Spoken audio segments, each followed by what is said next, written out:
Alright, maraming salamat, Queen Rene. Ayan, 24 million people in the house.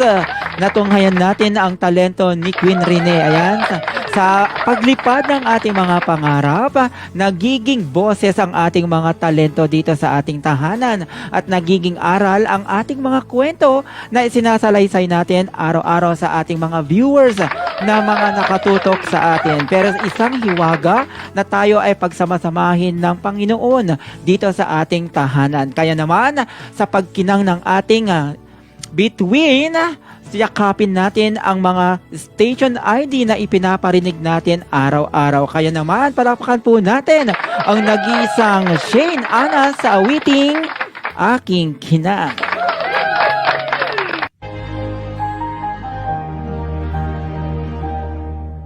Sa dami ng aking nasubukang hamon, lahat kinaya ko para makaahon. Sa dami ng pagsubok sa lahat ng panahon, lakas ng loob